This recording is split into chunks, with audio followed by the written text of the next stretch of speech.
Bonjour à tous. Donc aujourd'hui, je vais vous faire un peu une petite vidéo, histoire de vous montrer un peu le setup que j'ai pour faire de la musique, entre autres. Donc ici, je vais faire un détail de tout ce que j'ai. Donc on va commencer par faire un petit tour du propriétaire. Donc tout d'abord les enceintes. Donc ce sont pour les connaisseurs, donc des enceintes de monitoring Mackie, la marque Mackie MR6 MK3. Ce sont des enceintes que j'ai eues chez Thomann avec les pieds dédiés, donc des pieds réglables en hauteur, sur 3 points, etc.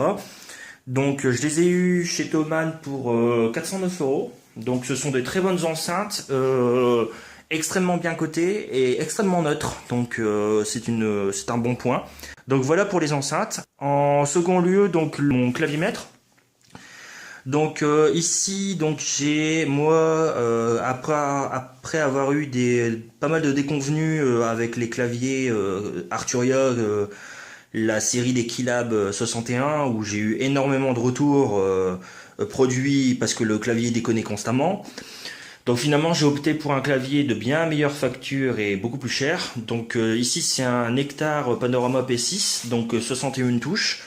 Donc clavier contrôleur, donc qui dispose de toutes les caractéristiques pour faire de la MAO, donc un fader motorisé, des molettes de pitch et de modulation, toute la partie fader, un écran TFT, ça c'est extrêmement pratique avec tous les menus et tout est mappé à l'intérieur pour les plugins. Donc pour Cubase, il n'y a rien à faire, hein, tout est déjà mappé. Les boutons de transport, les boutons de banque et de track et bien sûr tout ce qui est pad. Donc avec ça, j'ai commencé à faire mes premières compositions et c'est vraiment un clavier d'extrêmement bonne facture, avec un clavier cette fois-ci qui est semi-lesté et mécanique. Donc c'est un clavier, ce ne sont pas des ressorts, ce sont des marteaux qu'il y a dedans. Donc ce sont vraiment des marteaux avec des contrepoids, etc. Donc on a un toucher qui reste bien sûr léger, hein, mais qui a, comment dire, une sensation semi-lourde, comparé à des claviers. J'en reparlais avec mon Keylab 61 d'Arturia, qui lui avait un clavier catastrophique, extrêmement léger, ça faisait jouer, quoi, vraiment une chignoserie, et de piètre qualité. Donc celui-là, franchement, strictement aucun concurrent à voir, à part, comme je pense, le Akai Advance 61, qui lui, c'est vrai, a un très bon clavier là, qui est carrément lourd.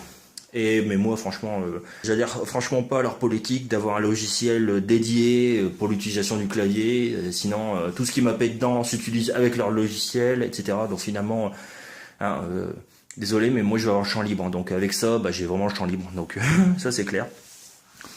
Donc voilà pour la partie clavier. Donc la partie carte son, donc j'ai eu différentes cartes son externes. J'ai eu des Native Instruments, j'ai eu des Asus au début, mais là j'ai opté en fait il y a quelques années pour une Focusrite 6i6 pardon. Donc qui me permet en fait d'avoir toutes les connectiques nécessaires pour brancher bien sûr mes enceintes de monitoring, mais aussi différents types de synthés. Donc de synthétiseur, hein, vraiment pas de contrôleur, pas forcément de contrôleur MIDI, avec toute la connectique aussi en façade pour brancher tout ce qui est micro, les micros avec une alimentation Phantom 48 volts pour certains types de micros, les gains indépendants et bien sûr 2 casques si vous êtes dans un studio. Donc moi j'en ai pas besoin, mais bon c'est possible aussi de mettre 2 casques si vous en avez l'utilité. Donc là j'ai dû mettre ma carte son en dessous, étant donné que avant avec mon Arturia elle passait en haut, étant donné que l'Arturia était plus petit, mais là étant donné qu'il est vraiment très grand, très large, j'avais plus de place, donc j'ai décidé de la mettre donc j'ai fait un petit support et je l'ai mis en bas. Donc finalement en fait on la voit pas et au moins elle prend pas la poussière. Donc ça c'est une carte son que j'ai eue, je vais regarder dans mon Excel, je crois que c'est 245 euros. On va regarder. Carte son externe 245 euros, voilà, chez Thomann. Donc c'est un prix correct, hein. Franchement pour ce type d'équipement faut savoir qu'il faut vraiment commencer à mettre le prix, hein. Donc vous pouvez pas, faut absolument pas que vous vous disiez il faut acheter moyen puis on verra après. Non, vous achetez de la bonne qualité. J'ai pas dit d'acheter un système à vide à 9000 euros la carte, hein. Donc mais bon, là vous choisissez de la bonne qualité. La 6i6 est très bien. Vous pouvez prendre de la 2i2 si vous 2i2 ou 2i4 si vous voulez. Mais moi avec celle-là au moins je suis tranquille. Donc franchement elle m'a jamais fait défaut, pas de problème, pas de parasites ni quoi que ce soit, pas de problème de pilote, donc tout va bien. Donc pour rester dans le son, donc question casque. Donc question casque, j'ai alors mon casque audio ici, c'est un Ultrason HFI 2400. Donc que j'ai acheté il y a pas mal d'années. Donc ici c'est un casque que j'ai eu, donc il est ouvert, donc c'est beaucoup mieux pour l'écoute. Hein. Moi je préfère les casques ouverts, hein, sacrément.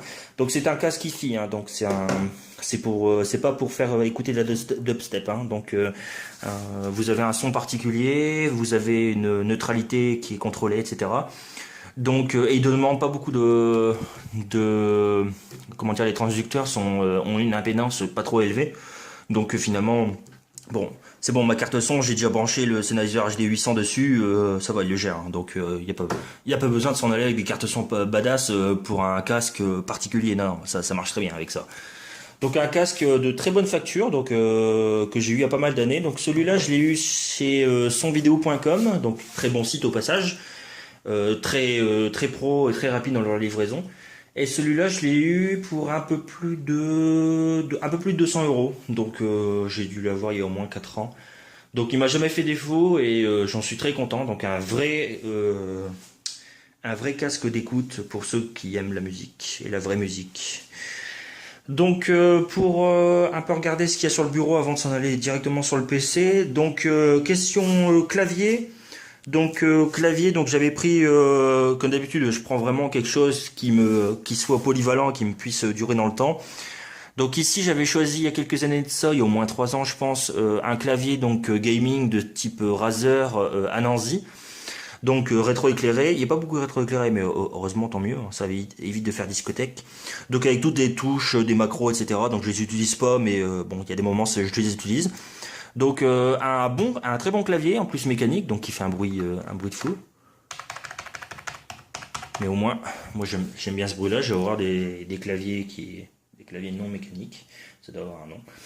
Donc celui-là, je l'ai eu pour 109 euros à l'époque. Oui. Donc c'est vrai que ça fait cher, mais franchement, il m'a jamais fait défaut et je le trouve très bon. Donc en plus avec un effet rubber dessus, donc comme ça au moins ça évite de faire des traces de doigts et compagnie.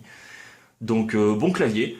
Donc question, on va rester dans le Razer. Donc question souris. Donc ça c'est ma deuxième souris Razer. Donc c'est une Naga 2014. Donc avant j'avais une autre Naga, donc la première du nom.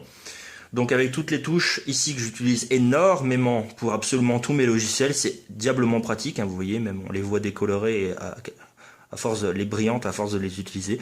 Donc des raccourcis, suppression, CTRL Z, sauvegarde, n'importe quoi. J'utilise énormément, donc c'est une très bonne souris.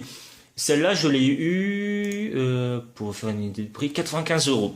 Donc pareil, hein, c'est vraiment pas donné. Mais franchement, c'est extrêmement confortable, ergonomique. Il y a des versions droitier-gaucher, donc moi c'est une droitier.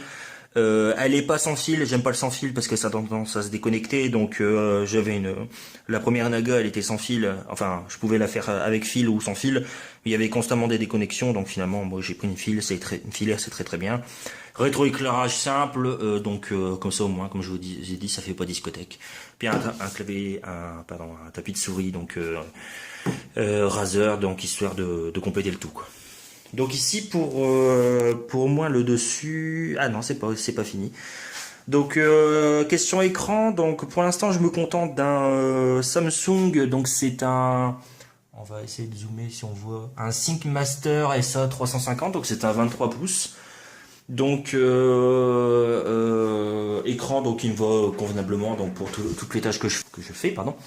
Mais c'est vrai que j'ai eu l'intention, c'est vrai d'acquérir un second écran. C'est vrai que quand on est sous Cubase avec tous les plugins etc, un écran c'est absolument pas suffisant. Donc et même quand on est sous d'autres types de logiciels, c'est vrai que c'est pas suffisant. Donc cet écran là c'était environ 150 euros, donc c'est pas la mort non plus. Donc bon écran, donc pas de problème de latence ni quoi que ce soit, dans les jeux, de rafraîchissement, je ne sais quoi, donc tout va bien quoi, donc moi ça me suffit amplement. Et donc le dernier, donc c'est la webcam. Donc la webcam c'est une Logitech C615 donc que j'ai acheté chez Darty pour 80 €. Donc j'en avais besoin professionnellement donc j'en ai pris une. Donc en HD 1080p, je crois que c'est une 1080. Ouais, c'est une 1080p. Donc de bonne qualité, un micro correct, donc au moins je suis équipé. Donc pour la partie haute, on a terminé. On va partir sur la partie PC. Question boîtier, donc boîtier j'ai pris Cooler Master HAF 932 Advanced. Je l'ai acheté chez SMI Distribution, un petit magasin, donc pour 116 €. Donc ça va, c'est le prix d'un boîtier de cette dimension. Donc ici vous avez un boîtier donc extrêmement bien ventilé, des ouvertures ici pour un énorme ventilo, ici vous avez des ouvertures partout ici, vous avez un ventilo caché dans cette boîte ici. Etc., etc. Une petite vitre pour voir ce qu'il y a dedans, si vous voulez mettre des lumières et compagnie. Bon, j'en ai jamais mis, mais bon, elle est là. Je vais enlever la porte et on va voir ce qu'il y a dedans. Donc voilà, une fois la porte enlevée, donc ce que ça donne. Donc vous voyez, j'avais déjà mis des LED sur la vitre, donc je les utilise pas pour l'instant. Donc le grand ventilo ici, un grand ventilo d'extraction qui est placé derrière d'origine. Vous en avez un grand en haut ici aussi, un ici derrière. Donc question constitution, donc l'alimentation c'est d'une 500 watts Be Quiet. Je pense que un de ces jours il faudrait que je la change parce que c'est vrai que 500 c'est pas forcément énorme et vu le nombre d'appareils que j'ai branchés sur mon PC, c'est vrai que je compterais vraiment prendre une plus grande peut-être. Donc reste à voir. Donc question hard drive, j'ai un SSD donc 128 Go donc pour le système d'exploitation et un disque dur donc simple donc d'un Tera Seagate pour toutes les données à l'intérieur, donc ça me suffit amplement. Donc un petit lecteur CD Asus donc Blu-ray étant donné que je regarde beaucoup de films et j'arrive à lire des Blu-ray. Question refroidissement, donc j'ai un Ventirad de Noctua. Vous voyez dans la description, je sais plus la référence. Donc l'avantage des Noctua, c'est que bon la qualité de fabrication est irréprochable. Je crois que c'est autrichien et ça fait pas de bruit. C'est incroyable à quel point ça fait pas de bruit du tout. Sinon question RAM, donc ce sont des Kingston, je pense, HyperX. Donc 2 barrettes de 4 Go, moi ça me suffit amplement. Donc pour ce que je fais, donc soit de la musique, soit de la modélisation 3D, donc etc. Donc ça me suffit amplement. Par contre pour la partie graphique, donc j'ai pris une GTX 770 PNY 2 Go de mémoire. Donc voilà pour le PC quoi. Et sinon donc en parlant de câble managing, souvent quand les gens font leur PC, puis leur bureau, etc., ils pensent pas à ranger leurs fils. Rangez vos putains de fils, bordel de merde, c'est pas compliqué. Vous achetez des racks en aluminium Ikea, etc., vous les fixez derrière votre bureau, en dessous, vous rangez vos fils. Moi, j'avais pas envie encore d'acheter quelque chose, donc tout simplement ce que j'ai fait, c'est que là, je sais pas si on le voit bien, c'est une gouttière, tout simplement, que j'ai mis derrière, une gouttière en PVC, donc j'ai fixé avec des équerres, tout simple. Et dedans, tous mes câbles passent. Donc mon écran, pareil, j'ai enlevé le support, comme ça, vous voyez, mon écran est fixé sur un petit support que j'ai fait, il est à ras du mur. Et vous avez tous les câbles qui passent dans cette gouttière. Donc ici, on a l'impression que c'est du bordel, mais non, c'est mon hub USB en fait, qui est là. Okay, malheureusement, on peut pas le mettre nulle part. Mais quand vous voyez, la gouttière passe derrière et on voit rien. Donc ici, vous avez juste des multiprises et vous avez rien par terre. Donc ça c'est un truc à faire, hein. Donc le principe de la gouttière, hein, c'est pas compliqué. Vous voyez, vous fixez tout derrière et au moins vous êtes peinard niveau câble. Ça vous évitera de vous emmêler les pinceaux dedans, donner des coups de pied, tirer les fils ou je sais pas quoi. Voilà le setup, je crois qu'on a fait le tour. Voilà, donc je mettrai tout bien sûr en description donc dans la vidéo si vous avez des questions donc concernant les composants. Donc j'ai pas forcément tout détaillé mais dans la description tout est détaillé. Donc j'avais fait un petit Excel histoire de récapituler finalement tout le prix qui a été mis dans le PC dans tout le PC. Donc en comptant vraiment tout ce qui est hardware hein, donc et en plus j'ai même pas montré la drum machine. Voilà la drum machine. Donc pour ceux qui connaissent, c'est une Arturia Spark LE, donc drum machine, donc c'est un contrôleur hein, bien sûr, donc pas d'audio qui sort que du MIDI. Pour ceux qui se demandent quoi, oui je l'ai repeinte, à multiples reprises parce que le blanc Apple et le bleu Apple c'est vraiment affreux. Donc moi je l'ai repeinte rouge sang et avec un effet voilà mosaïque et compagnie, donc du plus bel effet, enfin pour moi. Voilà donc une jolie boîte, donc qui fait un son du tonnerre et le plugin Spark 2 est monumental, donc j'ai même pas eu le temps de le voir entièrement tellement qu'il y a de choses à faire. Donc un joli contrôleur donc que j'ai eu en occasion et je sais plus pour combien 135 ou 150 €, donc vraiment une belle boîte, donc pas de bug notable, donc euh, non c'est vraiment un bon truc, vraiment à pouvoir s'éclater sur un PC portable ou je sais pas quoi, c'est vraiment nickel pour commencer à s'éclater.